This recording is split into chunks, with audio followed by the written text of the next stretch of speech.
Olá, pessoal, tudo bem? Otávio Augusto Gonçalves Nogueira, meu nome, e eu estou aqui novamente porque eu estava na aula de abertura, onde eu falei sobre características da linguagem, variáveis, strings e números. Está aqui o conteúdo dado na primeira aula, que eu espero que vocês tenham assistido. E, pois bem, hoje eu irei abordar um tema muitíssimo importante, que é funções. Funções é um dos recursos mais abordados na linguagem Python, porque nós podemos considerar sim que Python é uma linguagem funcional, possui paradigma funcional, me refiro, assim como outras linguagens, como JavaScript. Querendo ou não, JavaScript virou, o foco dela seria funções, objetos, mas isso não vem ao caso. Vamos focar em Python. Como eu disse, Python realmente é uma linguagem que necessita um cuidado maior em funções, e eu irei tentar explicar o melhor possível para vocês. Como eu disse anteriormente, eu abri o Google Colab, abri o Capacity Python, que é o arquivo nomeado, e vim aqui na direita e executei. Pronto. Foi lá nas máquinas da Google e separei uma para mim para poder executar Python. E vamos lá. Primeiramente, como é em uma linguagem como C, que é diferenciado de Python na construção de uma função?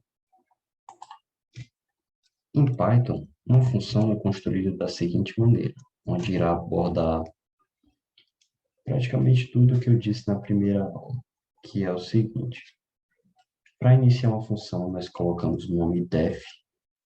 Após isso, nós nomeamos a função. Vamos nomeá-la de exemplo. Abro e digo o que ela vai receber de parâmetro. Se ela for receber alguma coisa, eu coloco algo, não necessariamente o nome da coisa que ela irá receber, mas de convenção nós nomeamos um nome parecido com o que ela vai receber. Vamos supor que eu tenho um ser humano e ele está numa conversa com alguém e uma pessoa lhe pergunta sua idade e altura. Então tá, essa função vai receber a idade e a altura. Então, nós poderíamos muito bem colocar idade e altura. Não tem nenhum problema. Isso não quer dizer que a variável que vai ocupar o lugar de idade dentro da função que nós estamos criando aqui é chamada de idade. Ela pode ser muito bem chamada de batata. Não importa, A, B, C, qualquer nome. Mas quando essa variável vier para a função, para fazer essas operações que ninguém sabe quais são, ela será chamada de idade para a primeira variável colocada dentro da função, altura para a segunda, outro nome para a terceira, caso exista, ou nada, caso não exista. Então, vamos lá. Altura, idade e altura. Minha memória está terrível. Mas vamos lá. Após você definir os parâmetros recebidos pela função, você vai definir o corpo. Você coloca dois pontos, assim como no for, que foi explicado. Você aperta Enter, pronto. A IDE ou algo do tipo irá lhe ajudar, porque ela já vai tecer a linha com o espaçamento. Ó. Aqui eu estou fora da função. Se eu apertar um Tab, eu já estou dentro. Então, pronto. O que eu irei fazer fica a critério da pessoa que está fazendo a função. Mas, como isso não vem ao caso, eu só vou retornar, não irei retornar, eu irei só printar. Então, é o seguinte, recebi, certo? Pronto. Agora, vocês viram que eu saí do print, apertei um Enter, desci o print. Se eu apertar a tecla para apagar, pronto, saí da função. Vocês viram que eu estou na mesma linha da função, do início da função. Então, pronto, já estou fora. Se eu criar uma variável A, que recebe a idade 21, B, que recebe a altura, não vamos colocar com ponto. Vamos dizer que é 171. E o que seria 171? Seria os 171 centímetros. Mas isso fica a critério, isso aí, na pessoa que está criando a função, deverá, né, especificar corretamente como ela deve receber. Mas vamos lá. Como eu chamo uma função? Como eu chamei ela de exemplo,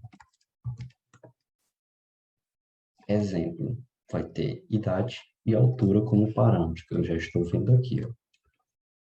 E eu quero utilizar A, que tem 21, que é a minha idade. Eu quero dizer que A vai se encaixar na idade. E idade é o primeiro parâmetro passado em exemplo. Então, eu uso A como primeiro, vírgula, porque tem mais um. E a altura 171, que foi armazenado em B, eu quero que ele se encaixe em altura armazenado pelo exemplo, que exemplo seria a função. Então, eu coloco B. Se eu chegar aqui e executar, o que deve acontecer? Recebi. Ok? Perfeito. O próprio Google Colab veio em exemplo, passou A aqui dentro 21, B aqui dentro 171. Aí ele vai lá em cima, entra na função com os parâmetros e printa recebi.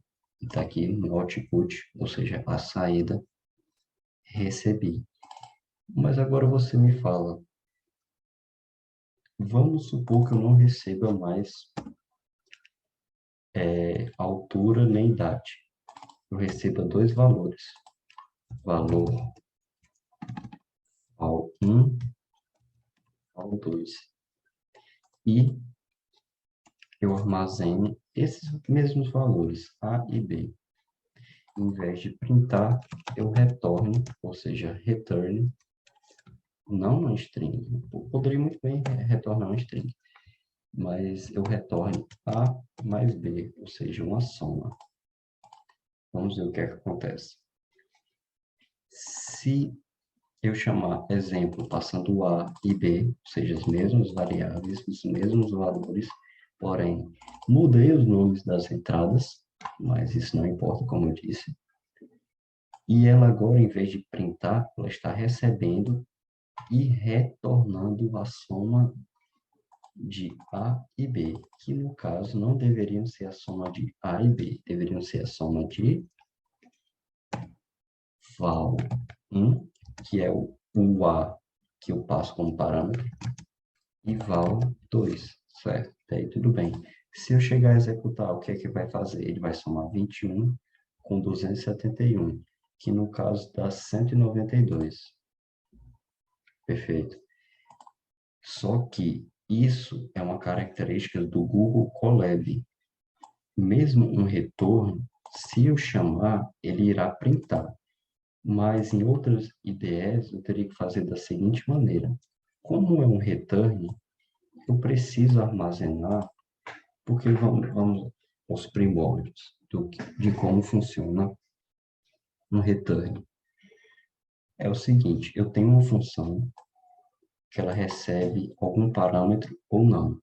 E dentro dela, ela encerra com return. Ou seja, essa função vai pegar o que ela tem, depois do return, uma soma, um print ou algo do tipo, e vai retornar para quem chamou. Ou seja, ela vai pegar esse conteúdo, armazenou aqui, e vai entregar para quem chamou. Mas se vocês olharem bem, ninguém chamou exemplo. Tá só aqui exemplo. Exemplo decidiu acordar um belo dia e disse exemplo A e B. Que A e B são as variáveis que existem, é claro. Só que o funcionamento do return, ele precisa pegar o que ele tem após ele e o que tem após ele. Uma soma de dois valores. E vai retornar para quem chamou. Mas ninguém chamou. Então, em IDS, diferença do Google Colab e o Jupyter Notebook, eu preciso criar uma variável, não criar, usar uma variável já utilizada, ou criar e armazenar. Por quê? Eu estou chamando de T por convenção. Por quê? Porque o return pega o conteúdo e retorna para quem chamou. Então, para poder printar, eu teria que chamar print T. Agora, ele vai printar. 192. Se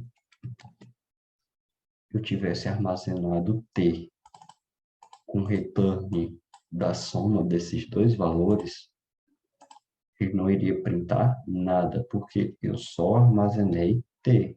Eu preciso printá-lo após armazenar, ok?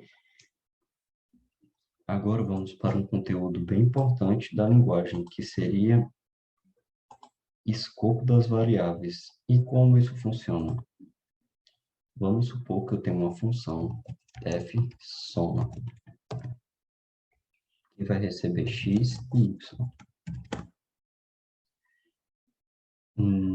Dentro dessa função, vai ser armazenado a soma de x e y, que eu vou chamar de teste, em criatividade. O teste vai armazenar a soma de x mais y. Após isso, eu vou querer printar. Print teste, certo? Vocês estão vendo que eu ainda estou dentro da função. Por quê? Porque eu estou a uns espaços adentro da função. Mas agora eu decido sair. Pronto. Estou na barra lateral da célula. Se eu disser que teste, bem aqui, vai receber um valor 5 e printar teste, o que vocês acham que vai acontecer?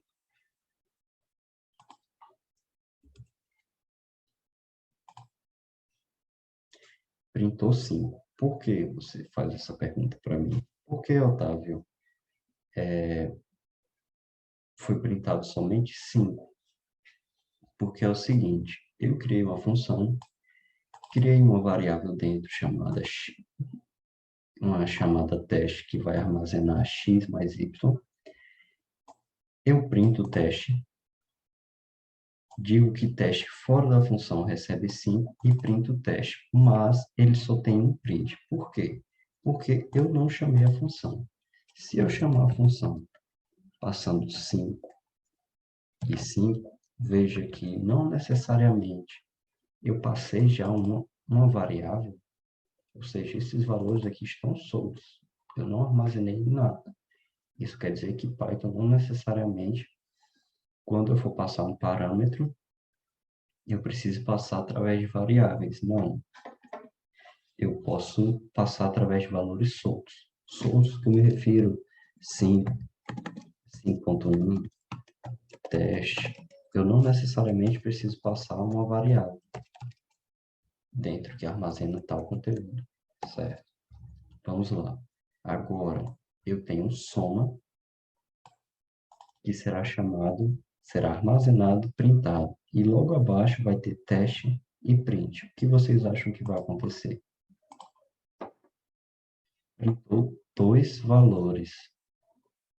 O primeiro, que eu chamo a função recebe dois valores, armazena em teste a soma dos dois valores que eu passei como parâmetro.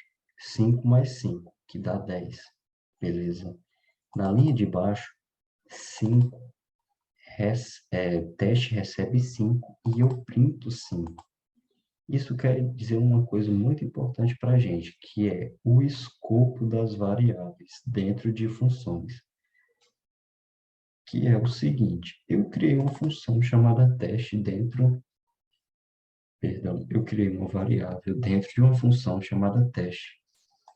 Essa variável está visível somente dentro da função. Ou seja, se eu tentar retirar o armazenamento de uma nova variável chamada teste, assim como tem dentro da função, e printar, não vai dar certo. Por quê? Porque teste foi criado dentro de uma função, ou seja, ela só está legível dentro da função. Se eu tentar printar aqui fora, não vai dar certo, porque teste não foi criado em nenhum lugar. Teste aqui está vazio. Para que isso dê certo, eu preciso criar outra variável teste, pode ser o mesmo nome, mas que isso fique bem claro que elas são variáveis diferentes, que irão, em algum caso muito específico, terem o mesmo valor, caso eu manualmente coloque. Aqui, teste vai ter o valor 10. Por que, Otávio, 10? Porque eu passei 5 mais 5. E esse teste aqui fora, que é outro teste, vai ter valor 10. Mas não é 10 porque foi feita essa soma e armazenado. Foi porque eu coloquei manualmente 10 aqui fora. Mas nós estamos falando de variáveis diferentes. Caso eu queira que uma variável dentro de função tenha o valor compartilhado com todos, eu preciso fazer uma certa coisa. E o que seria? Chamá-la de global. Vocês podem ver que ficou até azul. Agora, essa variável é compartilhada em todos os lugares em que esse script está sendo executado. Ok? Espero que tenha ficado claro. Agora, vamos falar sobre valor padrão. Deixa eu só criar aqui uma célula. Certo. Deixa eu só me ajeitar aqui na cadeira. Vamos criar outra função. Agora, sub. Sub seria subtrair, que teria x e y como parâmetro e iria retornar x menos y. O que seria valor padrão? Seria nós pensarmos em um caso em que um usuário iria chamar a função, mas por opção dele, por desatenção, iria esquecer de não armazenar uma variável, mas de não passar todos os parâmetros que a função recebe. E isso iria resultar em erro. E como nós resolvemos esse problema em Python? A gente vai na função, nos parâmetros, e coloca um valor padrão. E o que seria isso? Você coloca um valor que você queira, os parâmetros recebam, ou um, ou dois, ou todos os parâmetros recebam, pensando no caso de o usuário que for chamar a função, não especifique todos os parâmetros como deveriam ser. Por exemplo, deixa eu passar aqui o primeiro caso direitinho. 5 e 2, certo? O que está acontecendo aqui? Eu estou armazenando em A a subtração de 5 e 2. Então, sub é chamado passando 5 e 2. X recebe 5, 2 vai ser passado para dentro de y. Ele entra na função e retorna x, ou seja, 5, menos 2, ou seja, 3. Então, vamos printar. rodei, né? Tá, A. 3, perfeito. Aí você me pergunta, Otávio, mas esses valores uns não deveriam ficar 1 menos 1, não? Não. Como a função foi chamada e tem aqui ó, dois valores, duas variáveis, o que quer que seja, 2, porque a função recebe dois parâmetros, o valor padrão não vai ser executado. O que foi provado agora deu 3, porque o 5 foi subtraído do 2. Mas, se uma pessoa for fazer a função executar e só passar um valor, o que vai acontecer? Qual é o valor que vocês acham que vai aparecer aqui? 4. 4? Por quê? Porque ó, a função recebe dois parâmetros, mas foi passado somente um. E nós pensamos nisso e fizemos o valor padrão. O segundo parâmetro, ó, vocês estão vendo aqui, não tem. Então, quando não tiver, y por padrão vai valer 1. Então, ficou 5 para x e 1 para y, porque não foi passado. Então, ficou 5 menos 1, 4. Certo, tudo bem, ó. Comecei a entender valor padrão. Isso aqui, o que vai acontecer? Nenhum valor dentro. Zero. Porque a função recebe dois parâmetros, mas não recebeu nenhum. Pelo valor padrão, em todas elas, recebendo 1, porque foi meu critério, eu poderia colocar 100 e 1, 100, qualquer valor. Como não foi passado nada, o valor padrão foi chamado. Então, ficou, repetindo daqui, né? Ficou 1 menos 1, 0. Ok? Essa é a utilidade do valor padrão. Então, pronto.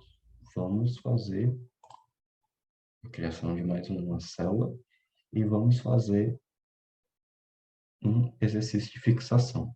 E esse exercício pede: crie uma função que receba dois parâmetros a e b e retorne, perdão, o valor de a elevado a b. Interessante. Então vamos lá. Vou criar uma função, ou seja, def. Posso colocar qualquer nome, vou colocar de elevado, que receba como parâmetro a e b. Pronto, dois parâmetros. Não foi solicitado que tenham valores padrões, então não irei colocar. Então, eu crio uma função que recebe dois parâmetros, a e b. Já fiz isso, a e b. E retorne, ou seja, vou lá para a função e coloco return o valor de a elevado a b. Se vocês lembram, na primeira aula, falando de variáveis, eu ensinei a fazer a elevação. Então, vamos lá, vamos retornar a elevado. Se eu tenho um asterisco, quer dizer que é a multiplicado por b, mas eu quero elevado. Então, está retornando a elevado a b. Aqui. Perfeito.